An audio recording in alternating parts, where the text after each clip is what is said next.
अस्सलाम वालेकुम everyone, this is Mia Akbar. Hope so आप सब लोग ठीक होंगे। मेरी वीडियोस आपको पसंद आ रही होंगी। आज ही हम लोग एसएससी 616 का लेसन नंबर 9 करने जा रहे हैं।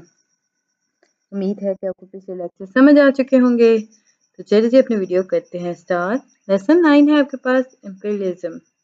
एम्पीरियलिज्म बेसिकली ये एक ऐसा मेथड है, इसमें मुख्तलिफ टेक्निक यूज़ हो रही होती हैं जो हर नेशन स्टेट जो होती हैं वो दूसरी स्टेट्स के अगेंस्ट करती हैं। इसमें आप बात करें तो टेरिटोरियल कॉन्क्वेस्ट हो गया, यानी वो प्रोसेस जिसके थ्रू वो जंगे कर रहे होते हैं और पावर के थ्रू वो उन पे कंट्रोल हासिल कर रहे होते हैं। इनिशियली इसमें हम देखें तो वो गेन पॉलिटिकल कंट्रोल कर होते हैं नेबरिंग स्टेट्स पर। फिर इसमें पॉलिटिकल इकोनॉमिक और टेरिटरी कंट्रोल आ जाता है।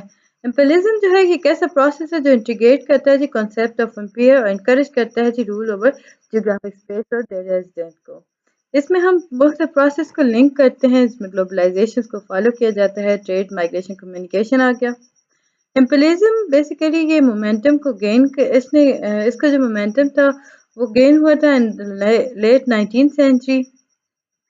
लाइक इसमें हम देखें तो प्राइमरी थ्योरिस्ट हमारे सामने आते हैं लेनिन। उन्हें कंसिडर किया जाता है कि प्राइमरी थ्योरिस्ट जी एम्पीरियलिज्म के बहुत इंपॉर्टेंट समझा जाता है। कैपिटलिज्म जो है वो जनरेट करता है ग्लोबल कैपिटलिस्ट इकॉनमी को। कैपिटलिस्ट जो होते हैं वो कंट्रोल करते हैं फॉरेन मार्केट्स को। इसमें अगर हम फर्दर देखें तो आपके सामने आता है लाइक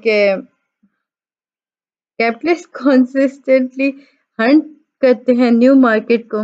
ग्लोबलाइजेशन जो होता है वो कंट्रीब्यूट कर होता है कैपिटलिज्म को, इसकी एक्सपेंशन को। लेनिन ने कहा था, उसने क्लेम किया था जो एम्पेरियलिज्म है वो कुछ भी नहीं है बट ये पैरासिटिक सिस्टम है। लाइक ये चिपक जाता है, ये ऐसा सिस्टम है। एम्पेरियलिज्म जो है ये कंसिडर किया जाता है जो इकोनॉमिक इन नेचर। हाउएवर जो माइकल हार्ट और एंटोनियो निग्री जो थे, इनके नज़दीक एम्पीरियलिज्म जो है वो लिमिटेड नहीं होता इकॉनमी पर, ये ग्लोबल पॉलिटिकल इकोनॉमिक और कल्चर प्रोसेस के थ्रू इन्वॉल्व हो जाता है। फिर जी फर्दर आपके पास आता है concept of free trade. Free trade जो है कि थ्योरेटिकल बेस होता है। इसमें हम गवर्नमेंट जो होती हैं वो इम्पोज नहीं करती टैरिफ और रिमूव कर देती हैं high tax like on import and export. इसमें हम देखें तो ये नोशंस ऑफ लिबरलिज्म को इंस्पायर होके किया जा रहा होता है। इसमें हम आइडिया की तरफ जाएं तो फ्री मार्केट आ गया, इंटरनेशनल ट्रेड्स आ गई, डिस्करेज करते हैं फॉरेन इकोनॉमिक कंपटीशंस को। ये अगेंस्ट है जी प्रोटेक्शनिज्म के। प्रोटेक्शनिज्म है क्या? प्रोटेक्शनिज्म बेसिकली रेफर करता है एक ऐसा प्रोसेस है जिसके अंदर आप इकोनॉमिक पॉलिसीज को लेके चलते हो जो कि फ्री ट्रेड के आइडिया के अगेंस्ट होती हैं। इसमें फीचर्स होते हैं लाइक इसमें हम देखें तो ये रिस्ट्रिक्शंस को इम्पोज कर होता है इम्पोर्ट फ्रॉम अदर कंट्रीज। इसमें हाई टैरिफ होता है इम्पोर्ट प्रोडक्ट पर। इम्पोर्ट जो कोटाज इसमें ज़्यादा रखे जाते हैं, इनकरेज किया जाता है कंट्रीज के इकोनॉमिक इंडिपेंडेंस को। फ्री ट्रेड डिमांड की जाती है। स्विस फ्लो ऑफ मनी और गुड्स और होता है, उसमें कोई रिस्ट्रिक्शंस नहीं हो रही होते। एमएनसी ऑप्ट कर रहा होता है जी लोकेशंस को जहाँ लेबर चीप है। लोअर गवर्नमेंट स्पेंडिंग आ गई। इस पर क्रिटिसिज्म किया गया था जो वर्कर्स होते हैं वो सब्जेक्ट लाइक उसमें देखें तो वो बहुत पुअर वर्किंग कंडीशंस पे वर्क कर होते हैं। एनवायरमेंटेशन डिग्रेडेशन हो रही होती हैं। कल्चर इम्प्लीमेंट एम्पेरियलिज्म देखा जाए तो सबसे पहले हम देखते हैं कल्चर है क्या। कल्चर बेसिकली जीने का यानी कि it is the way of living. इसमें हम देखें तो आपकी लैंग्वेज आ गई, कस्टम्स आ गए, बिलीफ्स आ गए, रूल्स आ गए, आर्ट्स आ गए। इसमें कल्चर इम्पेरियलिज्म को हम देखें तो आपके पास आ जाता है लाइक इसमें हम देखें तो पॉलिटिकल इकोनॉमिक पावरफुल नेशंस आ गई।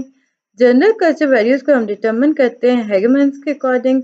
हेगेमन्स जो है कि इंडस्ट्रियलाइज और इकोनॉमिकली इन्फ्लुएंशियस होते हैं। लाइक इनमें हम देखें तो होमोजेनियस कल्चर आ जाता है through out the world. Distortions और होते हैं लोकल कल्चर्स के। राइज ऑफ रोमन एम्पायर्स को हम देखें तो ये हिस्टोरिकल एग्जाम्पल है आपके पास कल्चर इम्पीरियलिज्म की। फिर मैकेनिज्म। इससे पहले हम एक इम्पॉर्टेंट चीज़ देख लें कि 20th सेंचुरी के अंदर कल्चर इम्पीरियलिज्म जो थी वो उसमें यूज़ नहीं होता था मिलिट्री फोर्सेस का। उसमें हम इकोनॉमिक और पॉलिटिकल इन्फ्लुएंस को यूज़ किया करते थे। सोवियत यूनियन जो थे उन्होंने फोर्सफुल इंटरव्यू किया था। लाइक हम देखें तो उन्होंने इम्पोज किया था कम्युनिस्ट आइडियोलॉजी को पूरी दुनिया के अंदर। सो इस तरह हम देख सकते हैं कि इन्हीं के बिहाफ पे कल्चर इम्पीरियलिज्म काफ़ी इन्हांस हुआ था। कल्चर इम्पीरियलिज्म को यूनाइटेड स्टेट के थ्रू बहुत ज़्यादा यूज़ किया जाता है। यूएस कम्युनिटीज़ जो होती हैं वो अग्रेसिव मार्केट टैक्टिक्स के अकॉर्डिंग चलती हैं।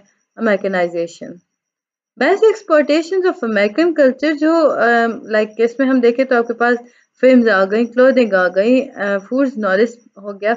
ये सारे ऐसे थे जो अमेरिकन बिलीफ और वैल्यूज़ को स्प्रेड करते थे। इसमें हम इंग्लिश लैंग्वेज की लर्निंग को देखते थे, रिप्लेसमेंट हम देख रहे थे लोकल कल्चर के अंदर अमेरिकन कल्चर की, एलिमिनेशन हो रहा है ट्रेडिशनल वेज हम फिल्में देखते हैं उनके अकॉर्डिंग जीना चाह रहे होते हैं। सो ये सारी चीज़ें अमेरिकनाइजेशन के अंदर आई। फिर है colonialism। colonialism बेसिकली ये imperialism के इंटरचेंजेबल टर्मिनोलॉजीज हैं, दोनों शेयर करती हैं सिमिलर फीचर्स को। imperialism को हम कैरेक्टराइज नहीं कर सकते, लाइक उसमें हम देखें तो उसमें फॉर्मेशन ऑफ कॉलोनीज नहीं होती, लेकिन colonialism जो है ये बेसिकली इन्वॉल्व करता है फॉर्मल पॉलिटिकल मैकेनिज्म को, जिसमें हम देखें तो एडमिनिस्ट्रेटिव अपरेटस बनाए जाते हैं कॉलोनीज के according. According to Edward Said, colonialism जो है ये कॉन्सिक्वेंस है जी इम्पीरियलिज्म का। हिस्ट्री अगर इसकी देखी जाए तो दोनों की हिस्ट्री देखें तो ये यूज हुई थी इकोनॉमिक कंट्रोल और पॉलिटिकल कंट्रोल के लिए। कॉलोनियलिज्म बेसिकली पॉलिटिकल कंट्रोल को बात करता है, इम्पीरियलिज्म जो है वो इकोनॉमिक के बारे में बात करता है। फर्स्ट स्टेज जो है कॉलोनियलिज्म की वो ट्रेस बैक की गई थी 15th सेंचुरी के अंदर। ये वो एरा था जब यूरोपियन कॉलोनीज जो हैं वो कॉलोनीज बना रही थी अफ्रीका, एशिया और अमेरिकन के अंदर। सेकेंड स्टेज जो इसकी देखी गई थी वो 18th सेंचुरी थी और ये end of world war one था। ग्रेट ब्रिटेन हो गया, फ्रांस हो गया, जर्मनी हो गया, यूनाइटेड स्टेट, जापान हो गए। डीलोकलाइजेशन या डीकोलोनाइजेशन जो है उसने मोमेंटम स्टार्ट किया था 20th सेंचुरी के अंदर और ये ग्लोबल और सक्सेसफुल हो गया था। 20th सेंचुरी के अंदर हम कैरेक्टराइज करते हैं डीकोलोनाइजेशन और पॉलिटिकल इंडिपेंडेंस को। फिर जी आपके पास आता है न्यू कॉलोनियलिज्म। अब पीरियड जो है वो न्यू कॉलोनियलिज्म तक आ गया और ये स्टार्ट होता है या यूँ कह लें कि ये एंड होता है लाइक या आप स्टार्ट कह लो, स्टार्ट होता है जी ये वर्ल्ड वार टू के एंड पर। इसमें हम कन्वेंशनल मेथड्स को यूज़ करते हैं जिसमें मिलिट्री फोर्सेस आ गई। इसमें हम देखें तो इकोनॉमिक को कंट्रोल किया जाता है, एजुकेशन इंस्टीट्यूशंस को, ग्लोबलाइजेशन को, कल्चर इंपीरियलिज्म को। पोस्ट के अगर कॉलोनियलिज्म देखें तो ये स्टार्ट होती है जी in the end of 19th century. इसमें हम देखें तो एक्सपीरियंस किया गया था कॉलोनाइजर्स को, कॉलोनीज को। इसमें डिस्क्राइब किया गया था वेस्टर्न कॉलोनीज को। इसमें हम क्रिटिकल एस्पेक्ट्स ऑफ ग्लोबलाइजेशन जिसके को डिस्कस किया गया था, कवर किया गया था, जैसे कि आपके पास आइडेंटिटीज़ को डिफ़िकल्टी ऑफ आइडेंटिटीज़ जब डिपार्ट हुआ कॉलोनाइजेशन। फिर थर्ड वर्ल्ड कंट्रीज, अब आपके पास आता है development of third world countries. Third world countries जो होती हैं ना वो ओरिजिनेट करते हैं, लाइक ये स्टार्ट हुआ था कोल्ड वार एरा के बाद। इसमें हम देखें तो ये वो कंट्रीज होती हैं जो कि नीदर वो हिस्सा होती हैं वेस्टर्न ब्लॉक का नॉर वो ईस्टर्न वन का।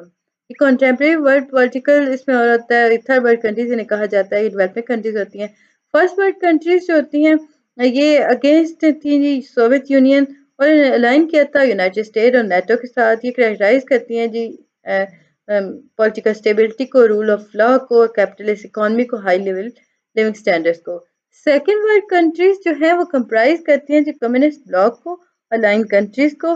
सेकेंड वर्ल्ड कंट्रीज जो होती हैं वो फॉलो करती हैं वो ट्रेड जिसमें स्टेबल डेवलप होता है ये ज़्यादा रेदर देन थर्ड वर्ल्ड। इसमें सेंट्री प्लान इकोनॉमिक सिस्टम को किया जाता है, सिंगल पार्टी स्टेट्स इसमें आ जाते हैं, एवरेज इकोनॉमिक लेवल्स आ जाते हैं।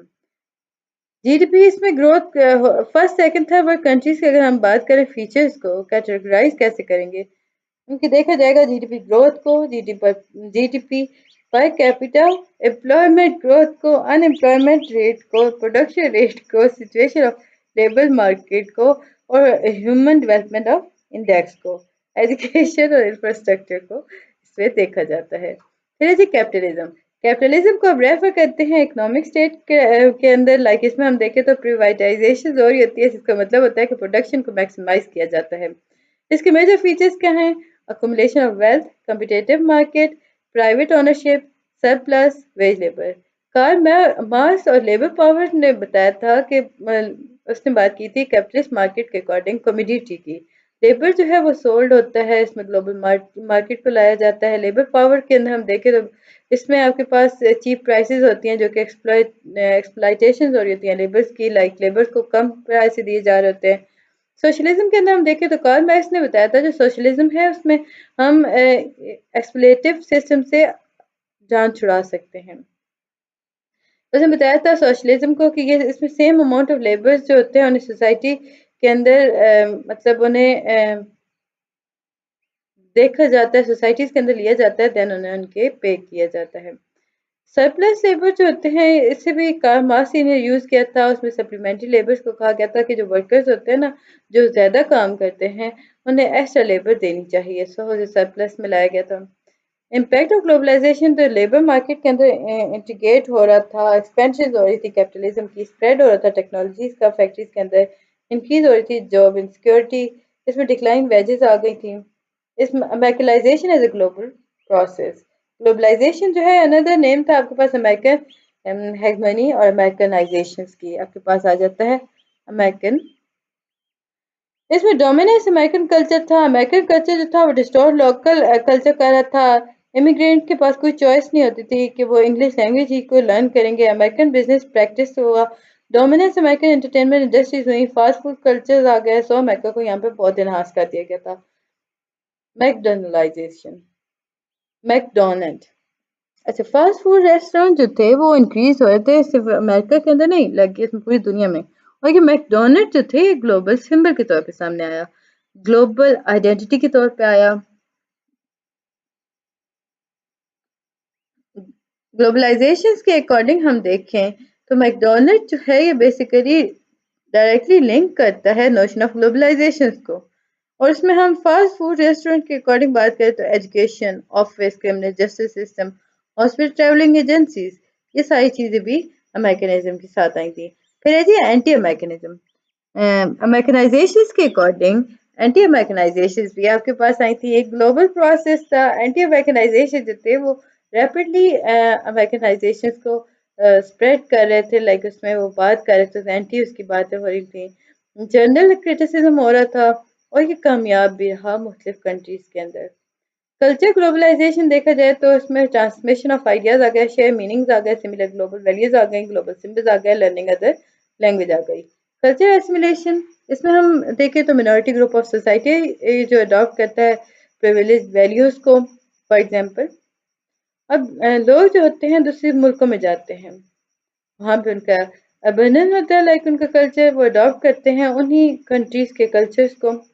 वेस्टर्नाइजेशन, वेस्टर्न कल्चर अडॉप्ट हुआ ग्लोब लेवल पे, industrialisation, technical exchange, political structure, economic structure, system, way of living, laws, norms, values, events, ये सब इसके साथ चले गए, लाइक आए वेस्टर्नाइजेशन के अंदर।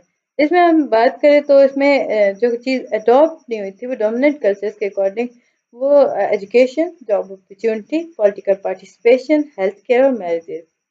ग्लोबल सोसाइटी के अंदर हम देखें तो इसमें आपके पास इंट्रोडक्शन आता है कि ग्लोबलाइज इंक्रीज हुआ थी इंटरेक्शन डिफरेंट सोसाइटीज का। ग्लोबल क्राइसिस आपके पास आता है poverty, unemployment, pollution, feminine, genocide.